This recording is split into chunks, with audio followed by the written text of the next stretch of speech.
Hello guys, कैसे हो आप सभी लोग। आशा करते हैं आप सभी लोग अच्छे होंगे, कल से बेहतर होंगे और दुगने उत्साह से अपनी स्टडी में लगे हुए होंगे।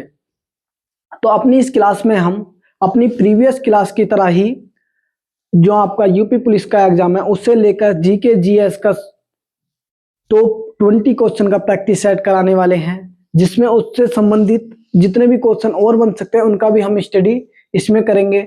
तो आइए देरी ना करते हुए क्लास अपनी स्टार्ट करते हैं। पहला क्वेश्चन है हमारा, महात्मा गांधी ने किस घटना के बाद असहयोग आंदोलन को बंद कर दिया था? जलियांवाला बाग हत्याकांड, चौरी चौरा कांड, कांकोरी कांड या दांडी यात्रा? बताइए। तो इसका जो राइट आंसर होने वाला है, असहयोग आंदोलन को महात्मा गांधी ने चौरी चौरा कांड के बाद बंद कर दिया था, क्योंकि महात्मा गांधी चाहते थे, ये एक उनका अहिंसक आंदोलन था और वो नहीं चाहते थे कि इसमें हिंसा हो। चौरी चौरा कांड जो कि 5 फरवरी 1922 को हुआ, कहीं कहीं ये डेट 4 फरवरी भी मिलती है। 5 फरवरी 1922 को हुआ था, ठीक है। कहां पर? गोरखपुर में हुआ, गोरखपुर में। और बात करें हिंसा की, तो यहां पर क्या किया गया था? गोरखपुर में एक पुलिस स्टेशन में जो जनता थी उसने आग लगा दी थी, जिसमें 22 पुलिसकर्मी मारे गए थे। 22 पुलिसकर्मी मारे गए थे, इसीलिए इस महात्मा गांधी ने असहयोग आंदोलन को बंद कर दिया। ये आपको ध्यान रखना है। दूसरा, असहयोग आंदोलन की अगर आपसे बात की जाए,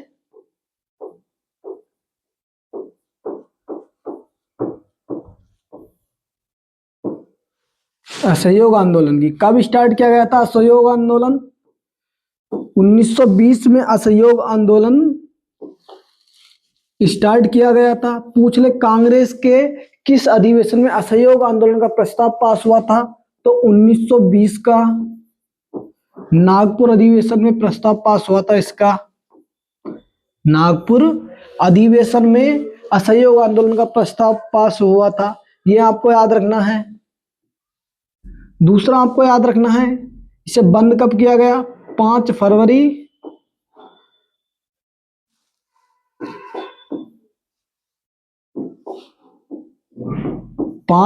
1922 को जो चौरी चौरा कांड हुआ था, उसके कारण इसको महात्मा गांधी ने बंद कर दिया था। यह भी आपको ध्यान रखना है असहयोग आंदोलन के बारे में। नागपुर अधिवेशन।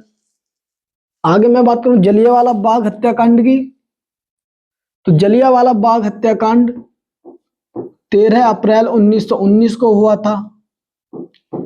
13 अप्रैल 1919 को हुआ। पूछ ले आपसे कहां पर हुआ था? तो 13 अप्रैल 1919 को ये अमृतसर पंजाब में हुआ था। अमृतसर पंजाब में। और दिन कौन सा था उस दिन? बैसाखी वाले दिन। बैसाखी वाले दिन ये हुआ था, ये भी आपको याद रखना है। बात करें किसके विरोध में, तो ये जो जलियांवाला बाग है, यहाँ पर सैफुद्दीन किचलू और डॉक्टर सत्यपाल की गिरफ्तारी के विरोध में लोग यहाँ पर इकट्ठा हुए थे। और वो भी जो रोलेट एक्ट आया था मार्च 1919 में, उसका विरोध कर रहे थे। ये आपको याद रखना है। रोलेट एक्ट को बिना अपील, बिना दलील और बिना वकील का कानून भी कहा जाता है। ये भी आपको याद रखना है। मार्च 1919 में आया। जलियांवाला बाग हत्याकांड क्लियर है आपको। आगे मैं कांकोरी कांड, कांकोरी ट्रेन डकैती के बारे में बात करूं, तो कांकोरी ट्रेन डकैती 9 अगस्त 1925 को कांकोरी ट्रेन डकैती की गई, ठीक है। ये याद रखना है आपको। और कांकोरी कहां पर है? लखनऊ के पास में ये कांकोरी स्थित है, ये भी आपको याद रखना है। और कांकोरी ट्रेन डकैती को अभी कांकोरी ट्रेन एक्शन के नाम से भी जाना जाता है। कांकोरी ट्रेन एक्शन के नाम से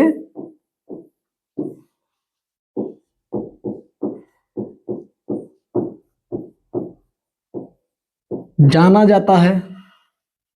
और इसका जो जिम्मा है वो एचआरए ने, हिंदुस्तान रिपब्लिकन एसोसिएशन ने जिम्मा लिया था, जिसकी स्थापना 1924 में की गई थी। और कहां पर? कानपुर में की गई थी एचआरए की स्थापना।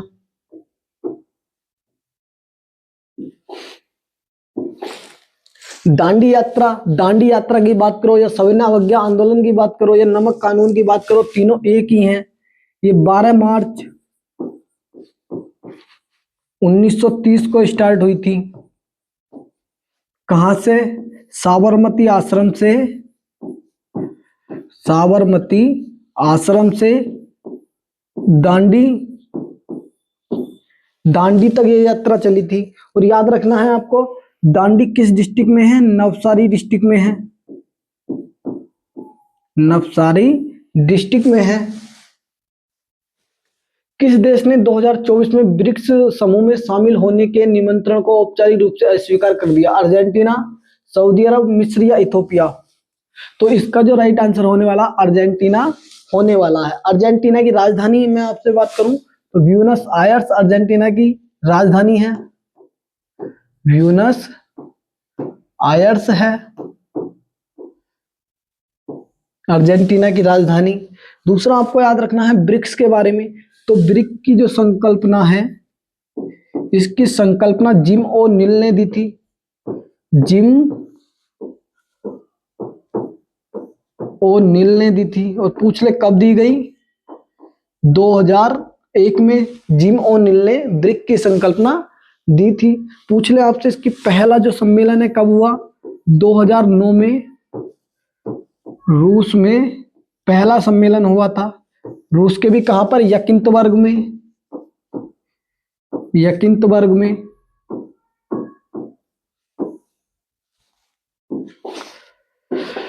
उसके बाद अगर हम ब्रिक्स से बात करें तो इसका जो अगला सम्मेलन है 2010 में, 2010 में इसमें साउथ अफ्रीका शामिल हो गया। साउथ अफ्रीका के शामिल होने से ब्रिक्स बन गया। ये आपको ध्यान रखना है, ब्रिक्स बन गया। आगे मैं बात करूं आपसे, अभी वर्तमान में इसका अध्यक्ष कौन है 2026 में? तो 2026 में एक साल के लिए ये अध्यक्षता होती है। भारत के पास ब्रिक्स की अध्यक्षता है, ब्रिक्स की अध्यक्षता है। और टोटल इसमें अभी कितने देश हो गए? टोटल 11 देश इसमें वर्तमान में हो गए हैं ब्रिक्स में। ये भी आपको ध्यान रखना है। दूसरा अगर हम बात करें, ब्रिक्स की एक बैंक भी है जिसे न्यू डेवलपमेंट बैंक भी कहा जाता है, एनडीबी, न्यू डेवलपमेंट बैंक भी कहा जाता है, जिसकी स्थापना 2014 में की गई। 2014 में इसकी स्थापना की गई। मुख्यालय संघाई चीन में इसका मुख्यालय है, संघाई चीन में एनडीबी न्यू डेवलपमेंट बैंक का मुख्यालय है। अगर आगे हम आपसे बात करें तो न्यू डेवलपमेंट बैंक के वर्तमान में अध्यक्ष कौन है? डिल्मा रोसेफ है, डिल्मा रोसेफ, जो कि ब्राजील की पूर्व राष्ट्रपति हैं, ब्राजील की पूर्व प्रेसिडेंट रह चुकी हैं ये। इनके बारे में आपको ध्यान रखना है। आप याद रखना, इथोपिया की राजधानी आप याद रखना अदिस अबाबा है, अदिस अबाबा। आगे बात करें, मिस्र की काहिरा राजधानी है, काहिरा। सऊदी अरब की रियाद है, रियाद है। अर्जेंटीना की ब्यूनस आयर्स है। क्लियर है आपको? इजराइल की राजधानी का क्या नाम है? काहिरा, अम्मान, यरूशलेम या दमिश्क? तो इसका जो राइट आंसर होने वाला इजराइल की राजधानी यरूशलेम है। ये आपको याद रखना है। दूसरा आपको एक बहुत ही महत्वपूर्ण पॉइंट इससे याद रखना है, क्योंकि इजराइल में ही है एक तेल अवीव क्षेत्र। तेल अवीव क्षेत्र से आपको क्या ध्यान रखना है?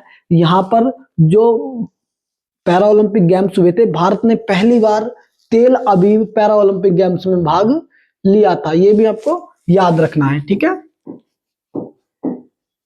तेल अवीव पैरा ओलंपिक गेम्स हुए थे, कब हुए थे? 1968 में यहां पर पैरा ओलंपिक हुए थे, पैरा ओलंपिक गेम्स हुए थे। और भारत ने पार्टिसिपेट कब किया? 1968 में ही भारत ने पार्टिसिपेट किया था। अगर आपसे पूछ ले भारत ने अपना पहला मेडल पैरा ओलंपिक गेम्स में कब जीता? 1972 में। 1972 में जो हीडलबर्ग है, हीडलबर्ग कहां पर है? तो हीडलबर्ग है जर्मनी में। हीडलबर्ग जर्मनी में अपना पहला गोल्ड मेडल जीता था। गोल्ड मेडल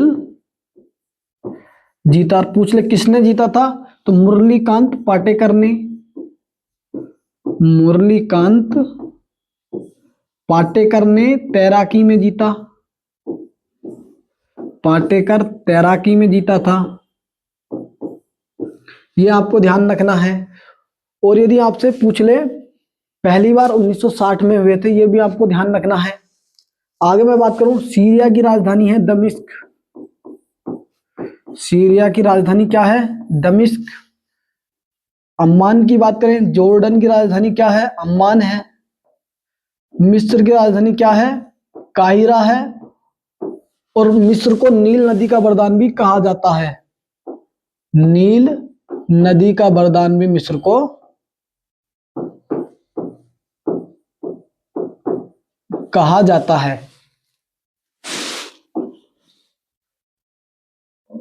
किस लेखक को उपन्यास सम्राट के नाम से जाना जाता है, हरिवंश राय बच्चन, मुंशी प्रेमचंद, जयशंकर प्रसाद या महादेवी वर्मा? बताइए। मुंशी प्रेमचंद को उपन्यास सम्राट के नाम से जाना जाता है। बात करें मुंशी प्रेमचंद की, इनका वास्तविक नाम धनपत राय श्रीवास्तव। धनपत राय श्रीवास्तव, ये आपको ध्यान रखना है। इनका जन्म कहां पर हुआ था, वाराणसी में जन्म हुआ था। वाराणसी उत्तर प्रदेश में मुंशी प्रेमचंद का जन्म हुआ। दूसरा आपको याद रखना है, मुंशी प्रेमचंद से वाराणसी में इनका जन्म हुआ था। सदगति इनकी एक लघु कथा के बारे में याद रखना है। सदगति एक लघु कथा है जिसमें इन्होंने जो SC ST OBC हैं उनके उत्पीड़न के बारे में बताया है। और इनकी इसी पुस्तक के ऊपर, इनकी इसी लघु कहानी के ऊपर एक मूवी भी बन चुकी है। आगे बात करें तो गोदान इनका उपन्यास है। गवन भी इनका उपन्यास है। आपको याद रखना है ये सब। आगे बात करें हरिवंश राय बच्चन की। हरिवंश राय बच्चन महान हस्ती अमिताभ बच्चन के पिताजी हैं ये हरिवंश राय बच्चन। बात करें इनकी तो इनके द्वारा एक मधुशाला कृति लिखी गई है, बहुत ही फेमस मधुशाला। मधुशाला। आगे बात करूं, इनकी आत्मकथा है क्या भूलूं क्या याद करूं। क्या भूलूं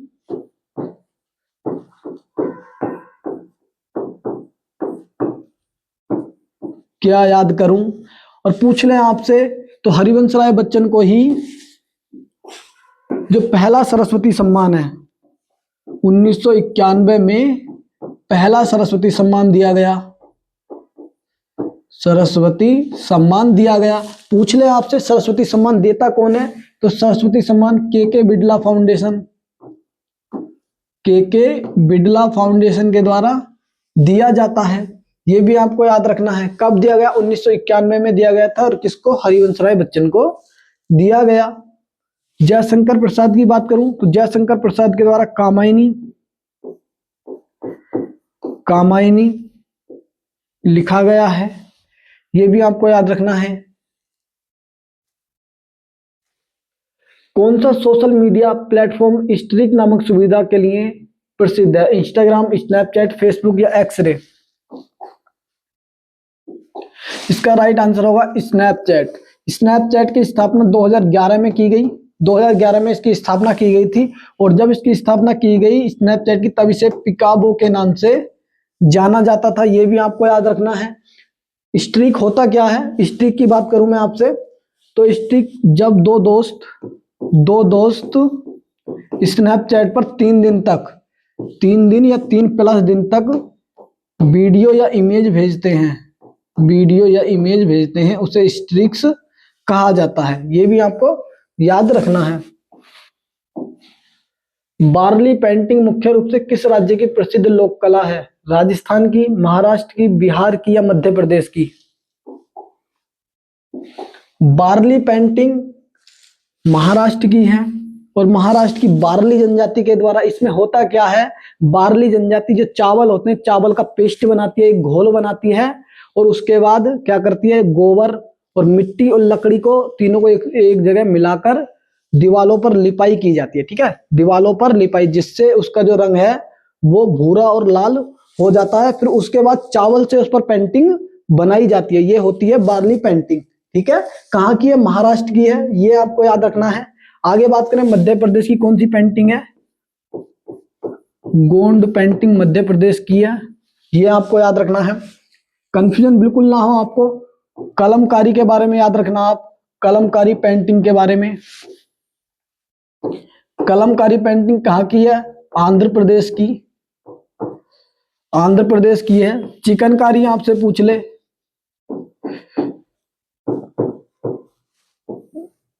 चिकनकारी उत्तर प्रदेश लखनऊ की है, उत्तर प्रदेश लखनऊ की है, ये आपको याद रखना है। आगे मैं आपसे बात करूं, कलमकारी हो गया, चिकनकारी हो गया, तीसरा और आप इसी की तरह का एक वर्ड फूलकारी याद रखना। फूलकारी कहाँ की पेंटिंग है? पंजाब की पेंटिंग है, ये आपको याद रखना है। काली घाट पेंटिंग के बारे में आपको याद रखना है। काली घाट पेंटिंग कहाँ की है? पश्चिम बंगाल की है, ये भी आपको याद रखना है। मधुबनी पेंटिंग के बारे में आपको ध्यान रखना है। मधुबनी पेंटिंग के बारे में आपको याद रखना, कहाँ की है? बिहार की है मधुबनी पेंटिंग।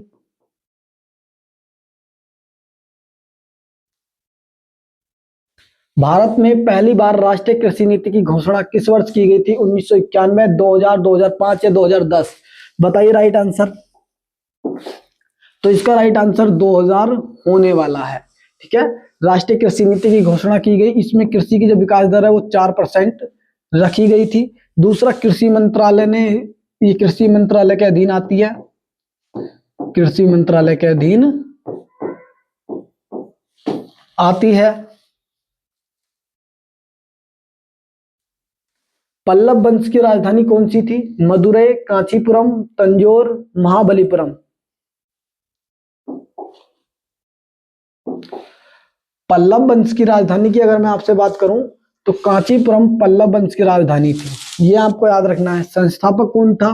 संस्थापक सिंह विष्णु इसके संस्थापक थे, सिंह विष्णु संस्थापक थे। और चोलों को हराकर, ठीक है, चोलों को हराकर ये इन्होंने हासिल किया था। पल्लव वंश की स्थापना सिंह विष्णु के द्वारा की गई। दूसरा आपको याद रखना, सिंह विष्णु के समय पर ही बहुत ही फेमस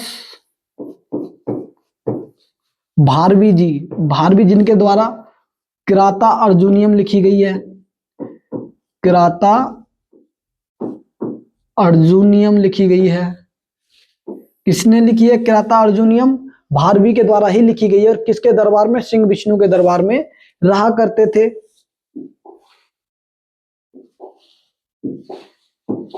मदुरै पांड्य वंश की राजधानी थी। किस नदी के किनारे पर है? बैगई नदी के किनारे पर है। और यहीं पर मीनाक्षी मंदिर है, मदुरै में ही मीनाक्षी मंदिर है। और इसी मीनाक्षी मंदिर में ही चिथिरई फेस्टिवल मनाया जाता है, चिथिरई फेस्टिवल मनाया जाता है, ये आपको याद रखना है। बात करें तंजौर, जिसे हम तंजावुर के नाम से भी जानते हैं, तंजावुर चोल वंश की राजधानी थी, तंजावुर चोल वंश की राजधानी थी, यह भी आपको याद रखना है। आगे मैं बात करूं पल्लव वंश की, तो पल्लव वंश के फेमस शासक महेंद्र वर्मन फर्स्ट के बारे में याद रखना।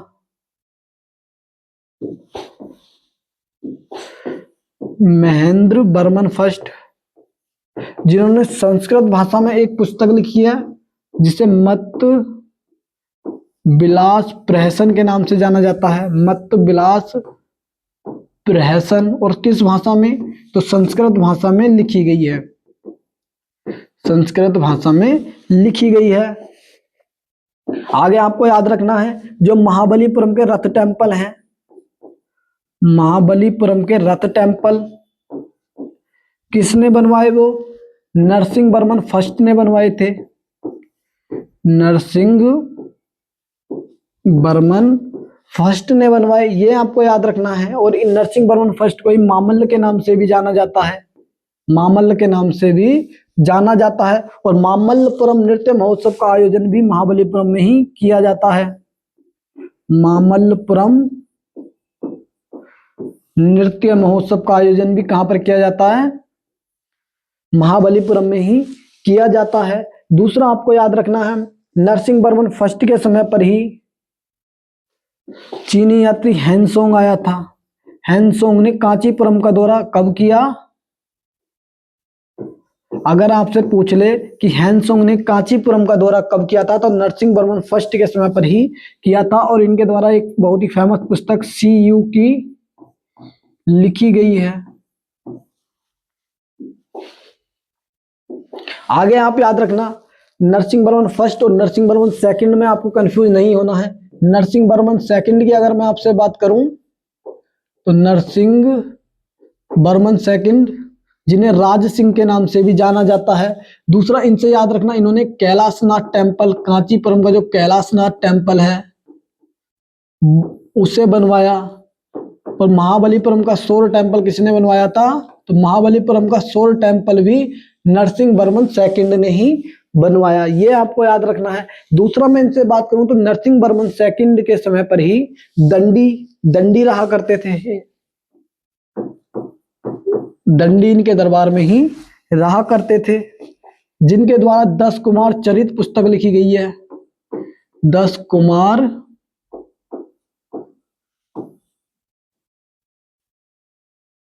चरित पुस्तक लिखी गई है। किस संविधान संशोधन के तहत लोकसभा और राज्य विधानसभाओं में SC और ST के आरक्षण को 2030 तक के लिए बढ़ा दिया गया? 101वां संविधान संशोधन, 103वां, 104वां या 105वां? तो जो इसका राइट आंसर होगा 104वां संविधान संशोधन है, जिससे 2020 से बढ़ाकर 2030 तक कर दिया गया है। आपको याद रखना है, हमारे मूल संविधान में क्या था? मूल संविधान में केवल आरक्षण 10 वर्षों के लिए था। मान लीजिए 1950 में संविधान लागू हुआ तो 1950 से 10 वर्ष बाद तक 1960 तक था।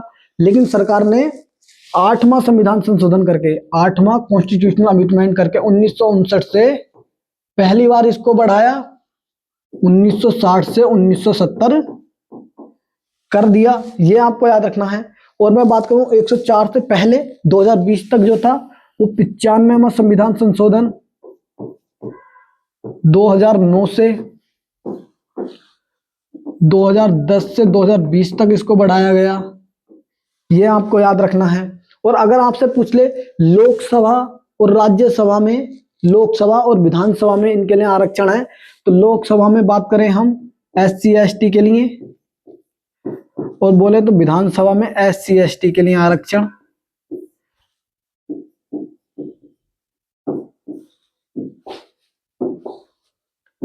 लोकसभा में SC के लिए 84 सीटें और ST के लिए 47 सीटें आरक्षित हैं। विधानसभा की बात करें, विधानसभा भारत के 28 राज्यों में और 2 केंद्र शासित प्रदेशों में भी है। तो इस तरह से मतलब हर राज्य का SC ST का जो आरक्षण है वो अलग अलग है। अब मैं बात करूं आपसे, आर्टिकल 332 में SC ST के आरक्षण की बात की गई है विधानसभा में। ठीक है, आर्टिकल 332 में SC ST के आरक्षण की बात की गई है विधानसभा में। और बात करें हम लोकसभा में तो आर्टिकल 334 में इसके बारे में बताया गया है। आर्टिकल 334 में बताया गया है। आगे आपको याद रखना 105वां संविधान संशोधन। तो 105वां संविधान संशोधन की मैं आपसे बात करूं तो इसके द्वारा जो OBC सूची बनाने का अधिकार है, OBC सूची बनाने का अधिकार राज्य को दिया गया, राज्य को दिया गया। क्योंकि जो 102वां संविधान संशोधन हुआ, OBC को संवैधानिक आयोग का दर्जा दिया गया। ठीक है, OBC आयोग को संवैधानिक आयोग का दर्जा दिया गया। लेकिन उसके बाद क्या हुआ था, इस पर विवाद हुआ। विवाद को ही स्पष्ट करने के लिए 105वां संविधान संशोधन किया गया, जिसके द्वारा OBC सूची को राज्य द्वारा निर्धारित करने की शक्ति दी गई है। आपको याद रखना है 103वां संविधान संशोधन EWS जो इकोनॉमिक वीकर सेक्शन है उन्हें 10% आरक्षण की बात की गई है। आर्थिक आरक्षण आर्थिक आधार पर आरक्षण की बात की गई है।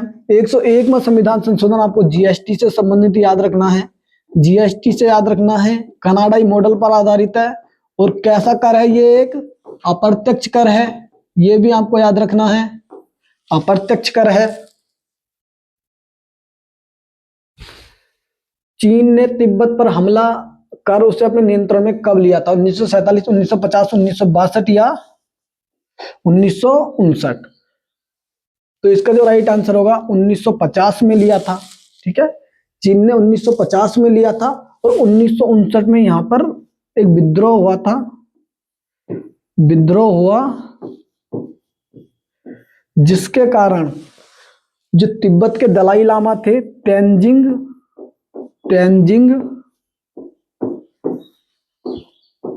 ग्यात्सगो, तिब्बती धर्मगुरु हैं ये और कौन से नंबर के हैं? 14वें दलाई लामा है। ठीक है, 14वें दलाई लामा का वास्तविक नाम तेंजिंग ग्यात्सगो है, ये आपको याद रखना। इन्होंने कहां पर शरण ली थी? 1959 में भारत में ही शरण ली थी और धर्मशाला में इनका निवास है, ये आपको याद रखना है। ठीक है, भारत में। और इसके परिणाम स्वरूप भारत और चीन के बीच युद्ध भी हुआ था, इनको शरण देने के कारण ही 1962 में हुआ था भारत चाइना युद्ध हुआ था। उस समय पर बीके कृष्णा मेनन क्या थे? रक्षा मंत्री थे। बीके कृष्णा मेनन रक्षा मंत्री थे और इन्होंने युद्ध के बाद इस्तीफा दे दिया था, ये भी आपको याद रखना है। भारत और चाइना के बीच मैकमोहन रेखा है जिसे चाइना विवादित मानता है, ये भी आपको याद रखना है। आगे आप देखो, आप 1959 में दलाई लामा है, ठीक है, 14वें दलाई लामा तिब्बती धर्मगुरु हैं। इनकी पुस्तक आप याद रखना 14वें दलाई लामा की, जिनके द्वारा फ्रीडम इन एग्जाइल पुस्तक लिखी गई है, फ्रीडम इन एग्जाइल पुस्तक लिखी गई है। बात करें the little book of encouragement, the little book of encouragement लिखी गई है।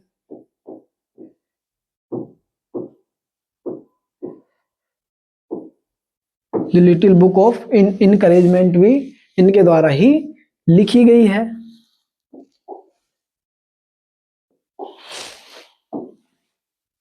राज्यसभा की पहली बैठक किस तारीख को हुई थी? 26 जनवरी 1950, 3 अप्रैल 1952, 13 मई 1952 या 15 अगस्त 1947? तो बताइए, राज्यसभा की पहली बैठक किस तारीख को? तो इसका राइट आंसर होगा 13 मई 1952 को पहली बैठक हुई थी, ये आपको याद रखना है। राज्यसभा के बारे में आपको याद रखना है, टोटल कितने सदस्य इसमें हो सकते हैं? 250 अधिकतम सदस्य, 250 सदस्य अधिकतम हो सकते हैं, ये आपको याद रखना। वर्तमान में कितने हैं? 245 हैं, जिसमें 233 राज्यों से हैं चुनकर आए हैं। और बात करें 12 प्रेसिडेंट द्वारा मनोनीत किए जाते हैं। आर्टिकल 80 में राज्यसभा का प्रावधान है, राज्यसभा का प्रावधान है, ये आपको याद रखना है। और आर्टिकल 80 में ही जो राज्यसभा में 12 सदस्य मनोनीत किए जाते हैं उसका प्रावधान भी आर्टिकल 80 में ही किया गया है, ये भी आपको याद रखना है। आगे मैं आपसे बात करूं, पहली बैठक कब हुई थी? 13 मई 1952 को। पहले इसके जो सभापति थे वो कौन थे? एस राधाकृष्णन, क्योंकि उपराष्ट्रपति पदेन सभापति होता है एच राधाकृष्णन। किस आर्टिकल के तहत? आर्टिकल 64 के तहत। आर्टिकल 64 के तहत जो भारत का उपराष्ट्रपति होता है वो राज्यसभा का पदेन सभापति होता है, ये आपको याद रखना है। कौन थे? एस राधाकृष्णन थे। पहले उपसभापति कौन थे? एस वी कृष्णमूर्ति राव पहले उपसभापति थे। पहले सचिव कौन थे? एस एन मुखर्जी पहले सचिव थे, एस एन मुखर्जी पहले सचिव थे। अगर आपसे पूछ ले पहली महिला उपसभापति कौन थी, वायलेट अल्वा पहली महिला उपसभापति थी। वायलेट अल्वा पहली महिला उपसभापति। पूछ ले आपसे पहली महिला महासचिव कौन थी राज्यसभा की, बीएस रमा देवी। बीएस रमा देवी पहली महिला महासचिव है राज्यसभा की, वुमेन की बात करें तब। ठीक है, और इससे आप लोकसभा की भी याद रखना, मीरा कुमार है। ओके, मीरा कुमार है। ठीक है, आगे मैं बात करूं आपसे राज्यसभा में मनोनीत होने वाली पहली महिला शास्त्रीय नृत्यांगना कौन है। बात करें हम रुक्मणी देवी अरुणडेल। रुक्मणी देवी अरुणडेल ये एक शास्त्रीय नृत्यांगना है, शास्त्रीय नृत्यांगना है, और ये राज्यसभा में चुनी जाने वाली या मनोनीत होने वाली पहली शास्त्रीय नृत्यांगना है। और पहली अगर अभिनेत्री आपसे पूछें, पहली अभिनेत्री कौन है, नरगिस दत्त। नरगिस दत्त पहली अभिनेत्री हैं, ये भी आपको याद रखना है नरगिस दत्त के बारे में। भारत का पहला पूरी तरह स्वदेशी निर्मित उपग्रह कौन सा था, Bhaskara first, Aryabhata, Rohini first, INSAT 1A। Confusion बिल्कुल क्रिएट नहीं करना है। देखो इसमें आपको कंफ्यूजन हो सकता है, इसमें है क्या, भारत का पहला पूरी तरह स्वदेशी निर्मित दिया है, तो ध्यान देना, क्योंकि बच्चे क्या सोचते हैं जो आर्यभट्ट उपग्रह है, बिल्कुल सही बात है, भारत का पहला उपग्रह है, बिल्कुल ठीक बात है, स्वदेशी भी है, ये बात ठीक है, लेकिन वो भारत से प्रक्षेपित नहीं किया गया, उसे यूएसएसआर से कोसमोस 3M रॉकेट से प्रक्षेपित किया गया था। लेकिन यहाँ क्वेश्चन में पूछा गया भारत का पहला पूरी तरह से स्वदेश में निर्मित, यानी भारत में ही बना हो और भारत से ही प्रक्षेपित किया गया हो, उसका राइट आंसर बताइए। तो इसका right answer Rohini first right answer होने वाला है। किसने डिजाइन किया था इसे, एपीजे कलाम ने डिजाइन किया था। एपीजे कलाम ने डिजाइन किया था, ये आपको याद रखना है। इसको प्रक्षेपित कब, 1980 में प्रक्षेपित किया गया था, याद रखना, SLV-3 रॉकेट से प्रक्षेपित किया गया, ये भी आपको याद रखना है। और भारत का पहला यदि आपसे उपग्रह पूछ ले, पहला उपग्रह, तब आप बताएंगे आर्यभट्ट। आर्यभट्ट 1975 में प्रक्षेपित किया गया, लेकिन इसको कोसमोस 3M से और कहां से, यूएसएसआर से प्रक्षेपित किया गया था। ठीक है, ये कंफ्यूजन समझ में आया ना आपको। ठीक है, ये भारत में बना आर्यभट्ट, लेकिन भारत के बाहर से प्रक्षेपित किया गया रूस से, और ये भारत में ही बना है रोहिणी 1 और भारत से ही प्रक्षेपित किया गया, इसलिए भारत का पूरी तरह से स्वदेश निर्मित रॉकेट वो उपग्रह होने वाला है। ठीक, दूसरा आप याद रखना 2008 में चंद्रयान फर्स्ट के बारे में, चंद्रयान फर्स्ट के बारे में याद रखना, जो PSLV C-25 से भेजा गया था, और इसने चंद्रमा पर जल के कुछ तत्व खोजे थे। ठीक है, चंद्रमा पर जल की खोज की थी, ये भी आपको याद रखना है। दूसरा आप इसरो के बारे में और याद रखना। ठीक है, इसरो की जो स्थापना है 15 अगस्त 1969 को की गई। भारत में अंतरिक्ष कार्यक्रम का जनक विक्रम साराभाई को कहा जाता है। विक्रम साराभाई को भारत में अंतरिक्ष कार्यक्रम का जनक कहा जाता है। 15 अगस्त 1969 को इसकी स्थापना की गई। इसरो की मुख्यालय कहां पर है, इसरो का मुख्यालय की अगर बात करें हम, कहां पर है, बंगलुरु में इसका मुख्यालय है, बंगलुरु में मुख्यालय है। और बी नारायणन वर्तमान में इसके अध्यक्ष हैं, बी नारायणन वर्तमान में अध्यक्ष हैं, ये भी आपको याद रखना है। इलाहाबाद की संधि, ट्रीटी ऑफ इलाहाबाद किसके बीच हुई थी, रॉबर्ट क्लाइव और सिराजुद्दौला, रॉबर्ट क्लाइव और शाह आलम द्वितीय, हेक्टर मनरो और मीर कासिम, वारेन हेस्टिंग्स और टीपू सुल्तान। तो पहले ये जान लेना आवश्यक है कि इलाहाबाद की संधि किस कारणवश हुई थी। तो आपने सुना होगा बक्सर का युद्ध, बक्सर वॉर बिहार में लड़ा गया था, ये गंगा नदी के तट पर, बिहार में गंगा क्योंकि बक्सर गंगा नदी के तट पर ही है बिहार में, ये आपको याद रखना है। ठीक, कब हुआ था? 1764 में ये युद्ध लड़ा गया, जिसमें अवध का नवाब सुजाउद्दौला कहाँ का नवाब था? अवध का नवाब था। प्लस मुगल सम्राट शाह आलम द्वितीय। और तीसरी बात करें हम, मीर कासिम बंगाल का अपदस्थ नवाब।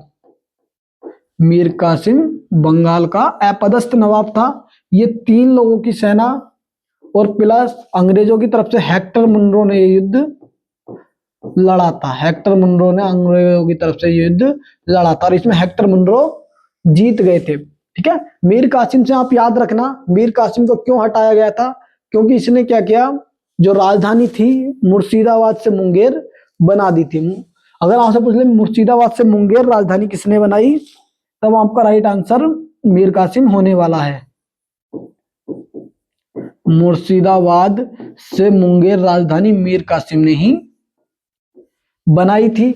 मीर कासिम ने बनाई, इसलिए इसको हटा दिया गया था। और भी बहुत कारण थे, वो जो हम अपनी क्लास में पढ़ेंगे आगे। ठीक है, ये याद रखना आपको, हेक्टर मुनरो से ये हार गई थी इनकी सेना, इसी कारण ये इलाहाबाद की संधि हुई। और इलाहाबाद की संधि 2 तरह से हुई थी, यानी 2 बार ये संधि हुई थी। तो इसका जो राइट आंसर है रॉबर्ट क्लाइव और शाह आलम द्वितीय, पहली संधि इनके साथ हुई थी।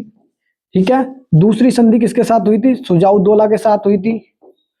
सुजाउद्दौला के साथ संधि हुई थी और इन पर 50 लाख रुपए का जुर्माना लगाया गया था। 50 लाख का जुर्माना लगाया गया था और सुजाउद्दौला से इलाहाबाद और कड़ा लेकर शाह आलम द्वितीय को दे दिया था। और शाह आलम द्वितीय से बंगाल, बिहार और उड़ीसा के दीवानी अपने हाथ में ले लिए थे।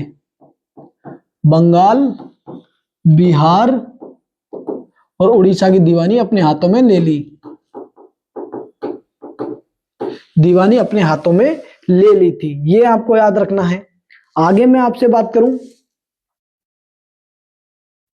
बंगाल में द्वैध शासन का संस्थापक किसे माना जाता है? तो बंगाल में द्वैध शासन किसने लगाया था? रॉबर्ट क्लाइव ने लगाया।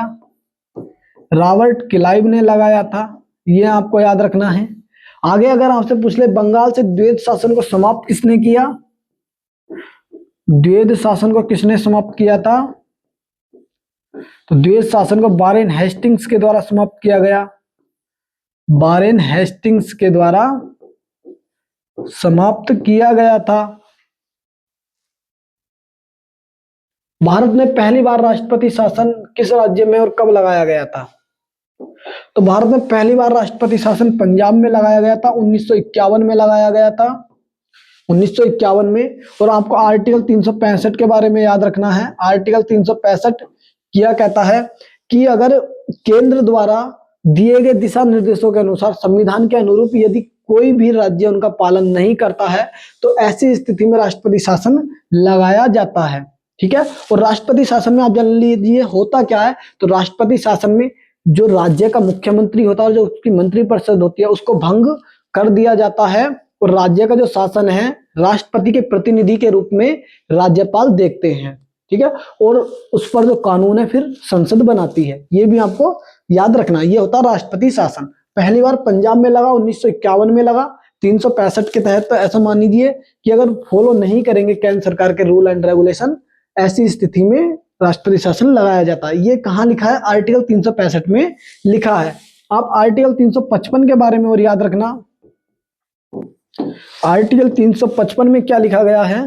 तो आर्टिकल 355 में बताया गया है कि राज्यों की रक्षा करना केंद्र का दायित्व है। केंद्र का दायित्व है, ये भी आपको याद रखना है। दूसरा, अगर आपसे पूछ ले राष्ट्रपति शासन आर्टिकल 356 के तहत लगता है। आर्टिकल 356 के तहत लगता है। पहली बार पंजाब में लगा था, ये तो हमारे क्वेश्चन का आंसर है। दूसरा पूछ ले सर्वाधिक बार यूपी में 10 बार और दूसरा मणिपुर में भी 10 बार लग चुका है। और सर्वाधिक लंबा समय पूछ ले जम्मू कश्मीर में सर्वाधिक समय तक राष्ट्रपति शासन रहा है, ये भी आपको याद रखना है। राष्ट्रपति शासन सर्वाधिक रहा है। भारत का नियंत्रक एवं महालेखा परीक्षक किसके प्रति उत्तरदायी होता है? राष्ट्रपति, प्रधानमंत्री, संसद या वित्त मंत्री? तो भारत का नियंत्रण एवं महालेखा परीक्षक संसद के प्रति उत्तरदायी होता है। ठीक है। अगर मैं आपसे बात करूं नियंत्रक एवं महालेखा परीक्षक केग की, किस देश के संविधान से हमने लिया है केग को? ब्रिटेन के संविधान से। और आपको कंफ्यूज बिल्कुल नहीं होना, ब्रिटेन के संविधान से ही हमने एजी यानी जो अटॉर्नी जनरल होता है उसका प्रावधान भी हमने ब्रिटेन के संविधान से ही लिया है।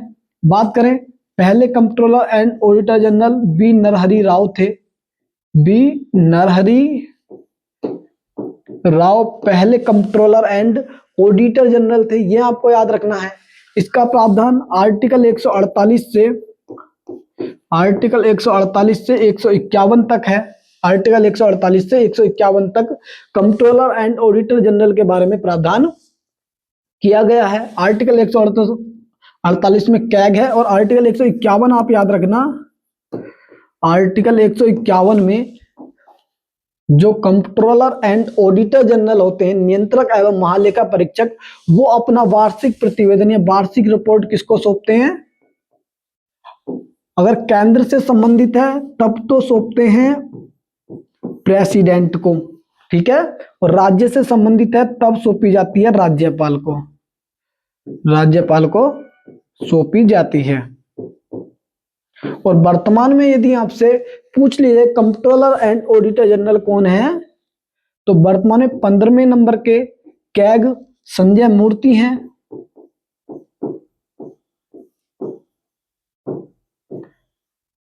संजय मूर्ति 15वें नंबर के कंप्ट्रोलर एंड ऑडिटर जनरल हैं, ये भी आपको याद रखना है। दूसरा, आपको कंफ्यूजन बिल्कुल ना हो, भारत के पहले अटॉर्नी जनरल भी आपको यहीं पर क्लियर करते हैं, जिसमें एमसी सीतलवाड़ भारत के पहले अटॉर्नी जनरल थे। एमसी सीतलवाड़ और सर्वाधिक समय भी इनका अटॉर्नी जनरल के रूप में रहा है। और पहले स्वतंत्र भारत में पहले विधि आयोग के भी अध्यक्ष थे। विधि आयोग के स्वतंत्र भारत में पहले अध्यक्ष थे, ये भी आपको याद रखना है। आगे मैं आपसे बात करूं comptroller and auditor general B Narahari Rao, MC Setalvad. और अगर आपसे पूछ लिया जाए कि जो कंप्ट्रोलर एंड ऑडिटर जनरल होता है, इसे किसका मित्र या किसका मार्गदर्शक या किसका सहयोगी कहा जाता है, तो इसको लोक लेखा समिति का मित्र, मार्गदर्शक एवं सहयोगी कहा जाता है। यह आपको याद रखना है, लोक लेखा समिति का मित्र मार्गदर्शक कहा जाता है। लोक लेखा समिति में टोटल 22 मेंबर होते हैं, जिसमें 15 लोकसभा से और 7 राज्यसभा से। और आपसे पूछ ले लोक लेखा समिति की स्थापना 1919 के अधिनियम से 1921 में की गई थी, ये भी आपको याद रखना है। लोक लेखा समिति की स्थापना की गई थी। और लोकसभा में वर्तमान में जो अध्यक्ष होता है वो विपक्ष का जो नेता होता है उसे इसका अध्यक्ष बनाया जाता है। डीएनए की संरचना डबल हेलिक्स मॉडल की खोज मुख्य रूप से किसके द्वारा की गई थी? जेम्स वाटसन और Francis Crick, Alexander Fleming, Johannes Gutenberg, Gregor Mendel. James Watson एवं फ्रांसिस क्रिक ने डीएनए के डबल हेलिक्स मॉडल की खोज की थी। ठीक है। डीएनए होता क्या है? डीराइबो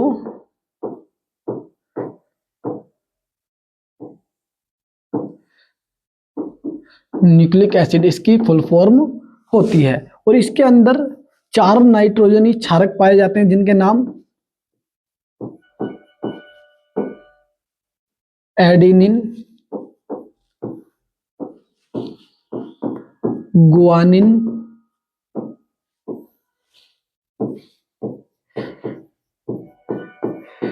साइटोसिन और थाइमिन पाए जाते हैं। थाइमिन नाइट्रोजनी क्षारक पाए जाते हैं, ये आपको याद रखना है।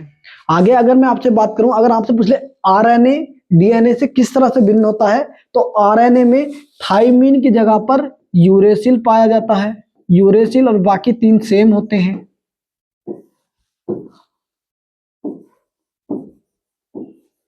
यूरेसिल पाया जाता है, ये आपको याद रखना है। आगे अगर मैं आपसे बात करूं तो भारत यानी कि फिंगरप्रिंट, जो डीएनए फिंगरप्रिंटिंग होती है उसका संस्थापक किसे माना जाता है? तो डीएनए फिंगरप्रिंटिंग का संस्थापक लाल जी को माना जाता है। डीएनए फिंगरप्रिंट का संस्थापक लाल जी को माना जाता है। डीएनए फिंगरप्रिंटिंग होती क्या है? मान लीजिए कहीं पर कोई भी मर्डर हुआ और जो मर्डर करने वाला व्यक्ति है उसका थोड़ा सा भी खून या बाल या कुछ भी उसका वहां पर गिर गया, तो उस खून से ही डीएनए फिंगरप्रिंटिंग के द्वारा ये पता लगाया जा सकता है कि ये व्यक्ति कौन था जिसके द्वारा ये मर्डर किया गया। क्लियर है आपको? डीएनए फिंगरप्रिंटिंग होती है जिसका संस्थापक डॉक्टर लाल जी को माना जाता है।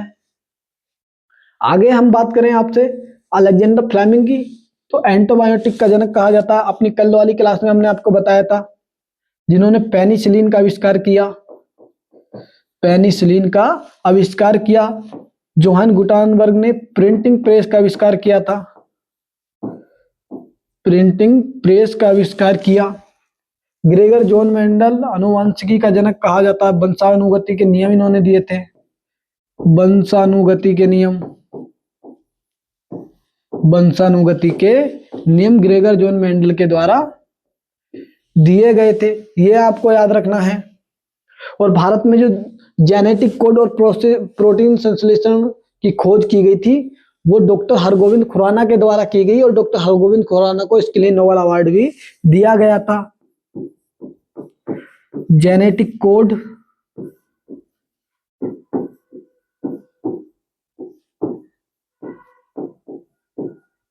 प्रोटीन संश्लेषण, डॉक्टर हरगोविंद खुराना, याद रखना। इसके लिए इनको नोबेल पुरस्कार भी दिया गया था।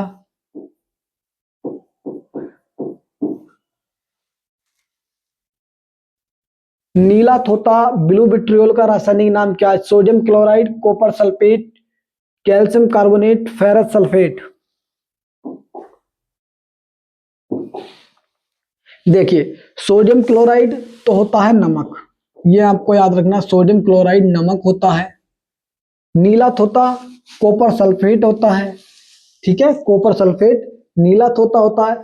सोडियम कार्बोनेट चाक होता है, चाक सोडियम कार्बोनेट होता है। फेरस सल्फेट की बात करें तो फेरस सल्फेट, हरा थोथा को फेरस सल्फेट कहा जाता है। और बात करें हम जिंक सल्फेट की, ZnSO4 की, तो इसको जिंक सल्फेट को बोले तो सफेद थोथा कहा जाता है, सफेद थोथा कहा जाता है। और यहाँ पर 7H2O और होता है, ये भी आप याद रखना, सफेद तोता कहा जाता है। और जो नीला तोता है इसका जो इस्तेमाल है वो कीटनाशक के रूप में किया जाता है और नीले तोते को ही तूतिया के नाम से भी जाना जाता है, तूतिया के नाम से भी जाना जाता है। किसी वस्तु का भार पृथ्वी पर सबसे कम कहां पर होता है? उत्तरी ध्रुव पर, दक्षिणी ध्रुव पर, भूमध्य रेखा पर, समुद्र तल पर। तो वस्तु का भार गुरुत्वाकर्षण मान पर निर्भर करता है, तो गुरुत्वाकर्षण मान सबसे कम कहां पर होता है? भूमध्य रेखा पर होता है, तो इसलिए भूमध्य रेखा पर ही भार सबसे कम होता है। अब बात करें सर्वाधिक भार कहां पर होता है? सर्वाधिक भार, तब आपका राइट आंसर होगा ध्रुवों पर सर्वाधिक भार किसी भी वस्तु का होता है। आगे अगर मैं आपसे बात करूं किसी भी व्यक्ति का पृथ्वी पर भार चंद्रमा पर भार की तुलना में कितना होता है, बताइए। तो देखो मान लीजिए पृथ्वी पर कोई व्यक्ति 60 किलो का है या कोई वस्तु 60 किलो की है, ये मानिए, ठीक है। अगर आपसे पूछ ले चंद्रमा पर कितना वजन होगा इसका, तो चंद्रमा पर ये 1/6 कम होता, यानी 1/6 इसका होता है, ठीक है। तो 60 किलो की वस्तु चंद्रमा पर 10 किलो की होगी, ये भी आपको याद रखना है, क्योंकि जो चंद्रमा का गुरुत्वाकर्षण बल है या गुरुत्वमान है वो पृथ्वी के गुरुत्वमान से कम होता है, इसलिए पृथ्वी की तुलना में चंद्रमा पर बल कम होता है, ये भी आपको याद रखना है। आज की क्लास का हमारा अंतिम प्रश्न है, भारतीय रिजर्व बैंक द्वारा रेपो रेट बढ़ाए जाने पर ऋण पर क्या प्रभाव पड़ता है? ऋण सस्ता हो जाता है, ऋण महंगा हो जाता है, ऋण पर कोई प्रभाव नहीं पड़ता, ब्याज दरें स्थिर रहती हैं। तो देखिए आप इसका जवाब खुद ही दे पाएंगे। जो रेपो रेट होती है वो होती क्या है? तो रेपो रेट ऐसे समझिए, जैसे मानिए आरबीआई है, आरबीआई बैंकों का बैंक, इसको ये lender of the last resort कहा जाता है। क्लियर है आपको? ये क्या करता है, जब किसी बैंक को पैसे की आवश्यकता होती है, धन की आवश्यकता होती है, तब वो आरबीआई से पैसा उधार लेते हैं। ठीक है, और आरबीआई ऐसे तो है नहीं फ्री में दे देगा, आरबीआई उस पैसे पर ब्याज लगाता है, और उस पैसे पर आरबीआई के द्वारा जो ब्याज लगाया जाता है, उसी ब्याज को रेपो रेट कहा जाता है। और इस रेपो रेट को अभी 2016 में जो मौद्रिक नीति समिति की स्थापना की गई, उसके द्वारा डिसाइड किया जाता है। अब आप ऐसे समझिए, जैसे आरबीआई ने लोन दिया, बैंकों को महंगे ब्याज पर दिया। ठीक है, जब बैंकों को महंगा लोन मिलेगा तो महंगा ही लोन बाजार में देंगे वो। ठीक है, जब उनको महंगा मिलेगा तो वो भी तो महंगा ही देंगे। तो इस तरह से जो ऋण है वो महंगा हो जाएगा। इससे फर्क क्या पड़ता है, तो इससे मुद्रास्फीति कंट्रोल होती है, क्योंकि जब पैसा ज्यादा ब्याज दरों पर मिलेगा तो ऐसी स्थिति में लोग लोन कम लेंगे, बाजार में पैसा कम जाएगा, और जब बाजार में पैसा कम जाएगा तो ऑटोमेटिक महंगाई पर प्रभाव पड़ेगा। लोग चीज वस्तुएं खरीदेंगे नहीं, तो महंगाई स्वतः ही कम होने वाली है। तो इसका राइट आंसर, रेपो रेट बढ़ाए जाने पर ऋण महंगा हो जाता है, ये आप याद रखना।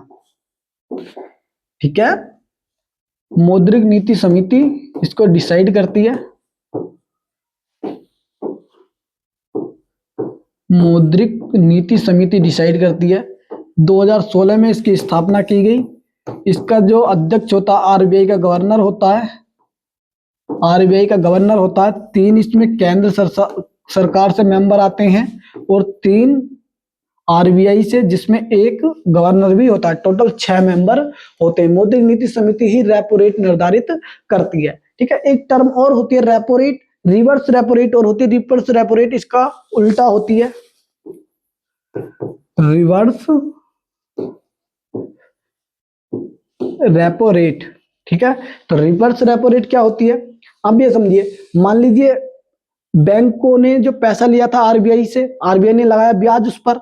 अब बैंकों के पास हो गया पैसा ज्यादा, तो बैंक क्या करेंगे, अपना पैसा आरबीआई के पास रखते हैं।